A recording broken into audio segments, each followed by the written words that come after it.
Hi guys, I'm Blazeberry, and today I'm going to show you how to make Jun Tea. It's actually like a sister version of kombucha, which is known as the mushroom tea. And these are bottles that I made the other day. I just reused my Kavita bottles. What we're going to do first off is get you a pot of boiling water. Now, because I'm using matcha powdered green tea, I'm not going to fill this up all the way. I'm just going to make a concentrated amount just to get my water boiling very quickly. And then I'm going to add some cooler water and stick it in the freezer. But this is my matcha green tea powder. So this is almost boiling. I'm just going to go ahead and add, let's see, 1/4 of a teaspoon of powder. And that's going to make a really big batch. And then I'm going to whisk it. And I'm just going to let it boil for a little bit. Now, if you do not know where to find the matcha green tea powder, I order this online. You can find it anywhere. You can even find it at like the vitamin shop per se. But if you don't want to go that route, you can always go to Walmart and get like these tea bags. But you want to add more water and bring it to a boil and then stick your tea bags in there and let it steep. And then you take your tea bags out and you would follow the same directions, which is to boil this. It's up pretty high. So all you need for this is pure filtered water. You need your green tea, the powdered or the sachets, and then honey, and that's it. And then of course you need your Scoby, which is a symbiotic colony of bacteria and yeast. That's what your Scoby stands for, and that's what the mushroom is. Now this little Scoby I've been growing since, let's see. I've been growing this by itself, like meaning I've grown it without the actual mushroom. I've just grown it from the cultures alone since November 5th, and it's actually got 3 babies. This is my Scoby hotel, so when I need a backup or whatever, if this gets contaminated for any reason, I can now use these. Okay, so now my water is boiling, which is perfect. I'm going to go ahead and turn that off, and I'm going to add some pure filtered water.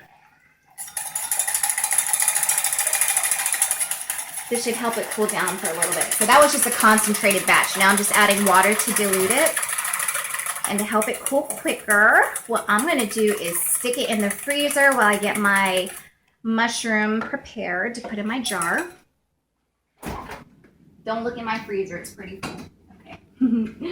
Alright, so what I did was, just to get rid of any parasites or any bacteria, you always want to keep a bottle of vinegar. I don't know what oh, it's right here. Okay. I did just rinse my utensils. Anything that I'm going to be dealing with, I go ahead and rinse my utensils with distilled vinegar. And then just rinse it with water to get it all out. Because we are dealing with bacteria cultures, you don't want to use metal for anything. So I've got a wooden spoon. You can use plastic. And what I'm going to do now is just take one of my little babies. Set this right here. Let's see if I can grab it easily. They're slippery.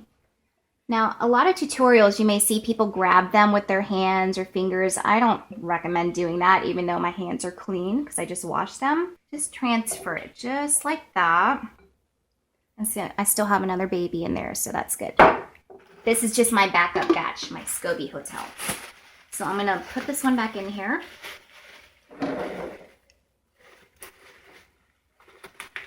And that's that. And I'm going to set it aside. But here's a bigger mushroom that I started off with, just to give you an idea of how big they can grow and what they'll look like. It should look just like that. There's a whole bunch of babies on top of it. And then the same thing with this one. There's more babies. Now you always want to use a coffee filter and cover it up because it needs to be able to breathe. But fruit flies love cultures for some reason, probably because it's sweet. But you just want to cover that up, and I'm going to show you how I store it. This is a low traffic pantry that I use. So I'm going to set this guy down here and set this big guy here. And then I normally just use a towel just to cover it up. because fruit flies will still buzz around it, but they won't get in there. So, and then it can still breathe like that. So you just leave that for 3 days. Okay, so it's been a few minutes, and I'm gonna go ahead and take my Jun brew out of the freezer. It should be pretty cool or room temperature. Well, oh, let me get that off that burner. What I like to do is just sprinkle a little bit on my hand. And if it's not hot or if it's room temperature, it's perfect because you do not want to kill your Scoby.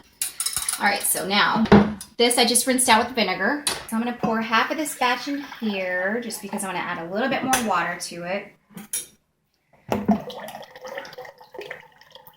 Just because I made a super concentrated amount. And that should be good. That feels pretty cool. All right, so now what I'm going to do is just add honey.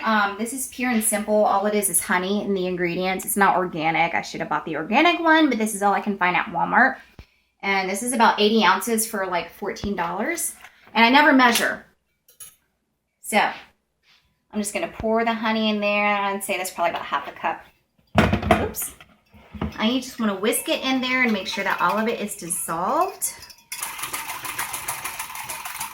And that's it. That's your batch. So where we go from here is adding our fresh batch of Jun brew to our baby Scoby. And we're just going to pour this on top.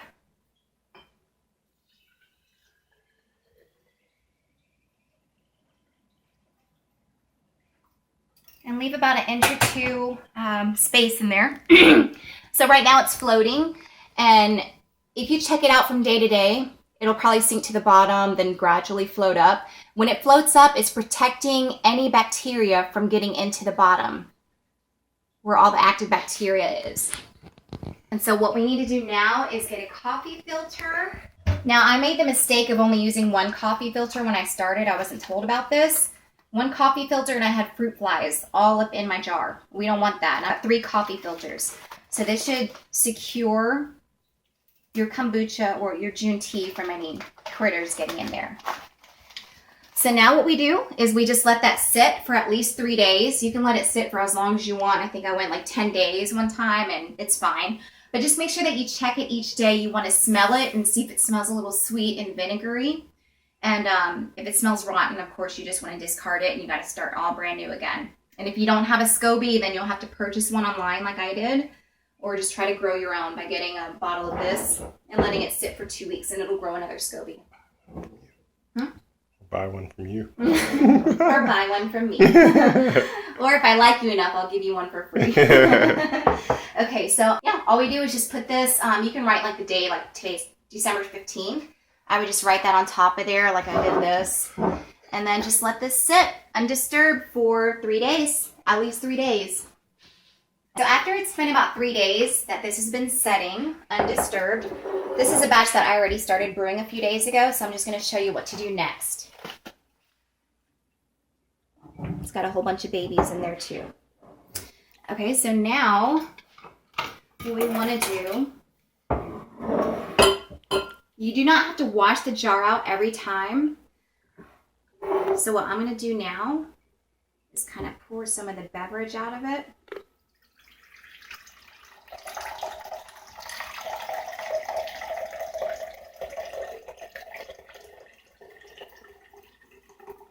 And you always want to reserve at least a cup of the previous juice. That way it's still got the active bacteria in there. And then this is your finished brew. This is actually what you buy in the stores. So all I do is just put this in a jar and then I bottle it. And it's up to you. You can drink it right away. If you see these little flakes and stuff or chunky pieces, that's part of the Scoby. It's fine if you drink it. Just gives you more probiotics. But you can drink it just like this, of course, if you want to refrigerate it. It's not going to be that carbonated because it's only been setting for 3 days. If you want it to be sparkling like a champagne, what you'll do is just put a cap on it and seal it tight and let that sit for another 3 days. And this I have not opened yet, so there's a little fizz.